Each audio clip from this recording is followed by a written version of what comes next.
Hey guys, welcome back. It was a really busy day at work today. I was really tired. I wasn't going to go out and do anything, make a video or anything.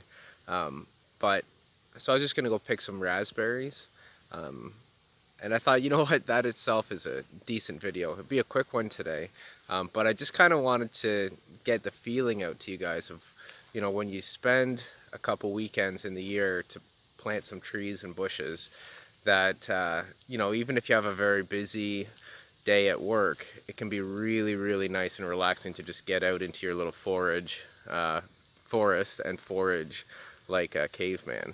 So it's kind of like reconnecting to what life was like maybe a million years ago. Just simple, feet in the soil, picking fruit off of trees that you planted.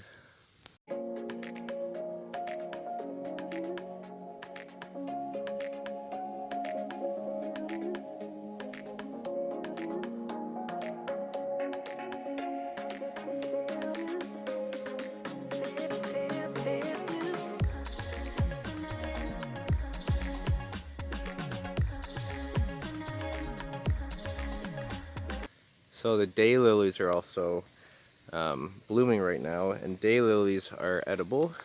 A lot of people don't know that. Tiger lilies are not, so just be careful. But daylilies are these little flower heads before they pop, before they open up. They're kind of like spicy beans. They're very good. And then the flowers themselves, actually the petals, are really good in salads. As weird as it might be to people who aren't used to eating flowers in salads, they're actually quite good. They got kind of a little earthy, plain sweetness to them. And they got a bit of a little spicy kick at the end, depending on the flower. But what you want to really look for with the lilies is you want a flower that opens up. Never eat a lily that's facing downwards. And always, always get multiple confirmations on if something is safe to eat, and start small. So say I didn't know what these were, I would maybe pick one of these and I would just lick it. So just do a lick test, that's it, you're done for the day. You don't do anything else, wait a couple days. And then you maybe just take a little nibble. A couple days later, monitor your health. And then you maybe take a small little bit, eat this, and just work up towards it, just to double check to make sure that there is nothing bad in that plant that you're consuming. And look it up at Plants for a Future, pfaf.org. Sign up for some Facebook foraging groups, post pictures there, post it to Reddit at What's This Plant, and just get multiple confirmations on the actual plant that it is, and double check that it's edible. But anyways, those are edible and they're quite good. Kind of like a little bit of a wasabi burn in the back of your throat, but it's like subtle. It's very good. And let's look at the raspberries. So for those of you guys just joining, I'm getting quite a few new subs every day, so it's kind of cool. For those of you who are just joining, this area here is a swale that I did, and I extended it. I have a grass to swale guide, and I extended it here. Swales are basically rain capture, storage, soaking devices, so that not a drop of rainfall flows off your lands. They all get captured, stored in your lands, and it really helps for drought conditions. So for example, I've been watering the lawn. Some of the water's been coming into the food forest a little bit. This path has actually been getting a little bit of water, but you can still see totally dead and dry. However, because we captured so much water from the snow melts and just other spring rainfall events, you can see that these swales are doing really, really well. So if you look at kind of the green growth in these swales, they're actually doing great. So these kind of passive water traps can be really handy for having fertility in super, super dry times. It's been about another week with no rain, and 20-ish days before that. I would say probably in the last 40 days we've had 2 days of rain, and they've been just an hour-long burst, and that's it. So it's been very, very dry. Okay, and the reason I was even talking about that, you can tell I'm tired.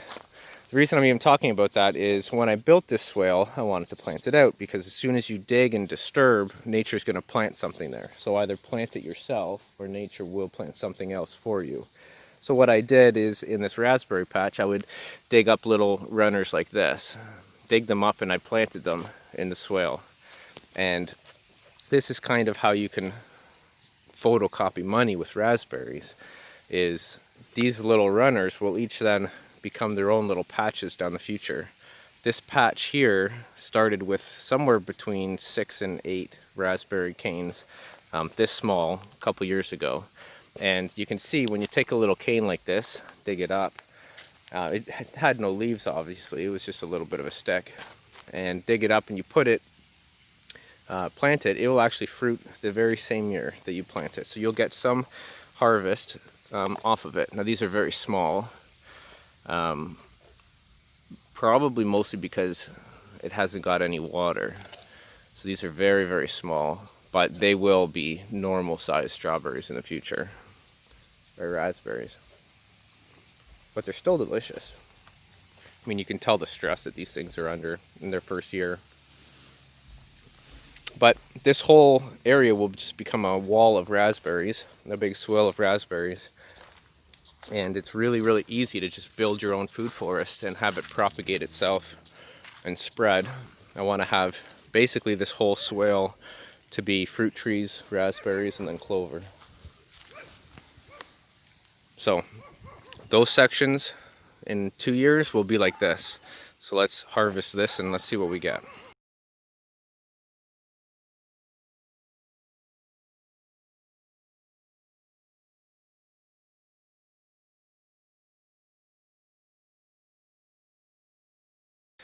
Okay, so one thing I have noticed is that in this area here with the lower swale, the pond is up there, the gazebo is up there. This is where the cherry trees are, the lower swale in the backyard. It gets more shade. So I have noticed that the raspberries in here are probably a week behind the other ones. So some people will try to stagger their harvests by planting different varieties of raspberries or different, whatever plants they're growing.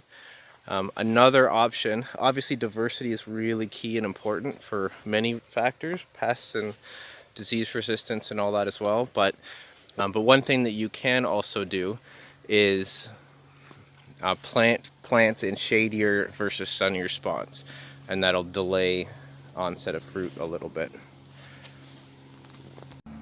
And one other thing about planting in these super dense polycultures is, like I said before, it's not just all win-win-win.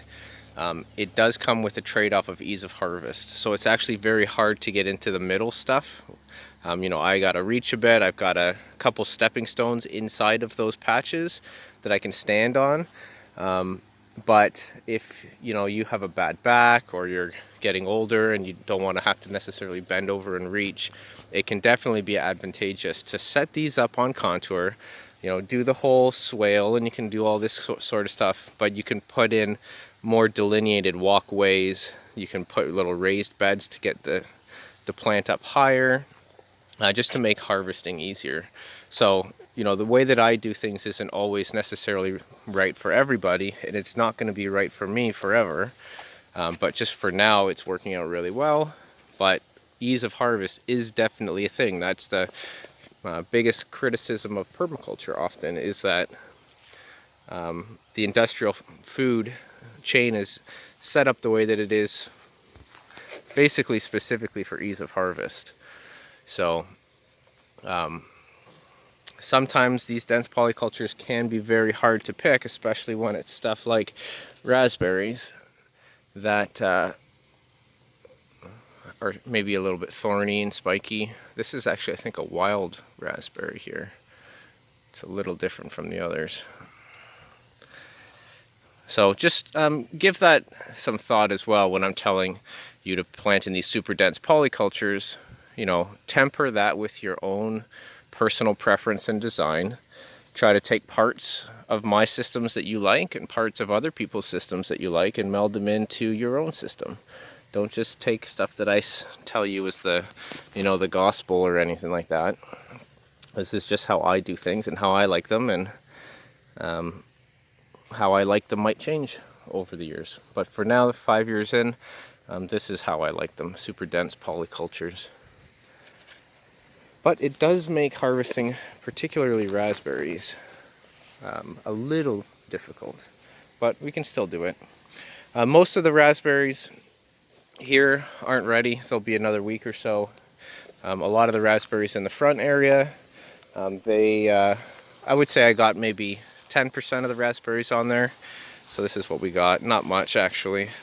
I'm gonna go check some other patches where I have some other raspberries. But still a couple days away from a nice big full enough harvest for making jams and such. So there's my son's garden, our nice dead grass. This is kind of the other edge of this grape trellis guild with the Egyptian walking onions, some poplars, grapes, autumn olive, strawberries, and raspberries. And I don't think we're gonna get too much from this patch this year. Just the odd plant. These will most likely fruit next year, possibly in the fall actually. These will probably plant fruit like stuff like this. This one here will probably fruit in the fall, and then again next time this year. This would have been a cane that was like this last year. So these basically fruit twice. Once in the fall of the season that they come up, and then once in the summer of the following season, and then they go brown. Additionally, one thing I like to do for pruning that I didn't do this year, but I've done all the other years and it's worked really well, is after that first fall fruiting, you take out the old canes that have fruited twice, you cut those right out, and the ones that have fruited in the fall, you trim them at belt height. And that will stop the hormone growth from trying to grow tall raspberries, and it'll cause them to bush out. And it's on those laterals that they put on the most amount of fruit. So that's a way to increase your fruit yield. Max is seeing if he can find any. I always think it's kind of cute watching the animals dig in there and try to find some food. And Harry just wants the ones that are in my bucket. Prancing like a funny, eh? So that's it. Thanks for watching. Not a huge harvest today. Probably more in the next couple of days. And I just wanted to get some kind of video out there because I think it's important. You know, I'd worked all day, was busy. I was sitting on the couch watching permaculture videos and just kind of felt, I don't know, stuck. So I wanted to get outside, go to the, get into nature and just kind of reset my mental state, and then come out here and yeah, just kind of reconnect to nature and wake up, wake myself out of a coma. So, a food forest can be really handy for that. Anyone who's feeling, some days like they just want to sit on the couch and watch TV and all that, that's good. Try to mix that with learning. Obviously watching videos like this, learning about gardening, learning about anything that you're interested in. But it can be really handy to have a little food forest, even if it's a little 10 by 10 square, in your front lawn or tiny little backyard with one tree and a couple bushes. It can be really handy for just your peace of mind and your soul. So thanks for watching, and I'll see you on the next one.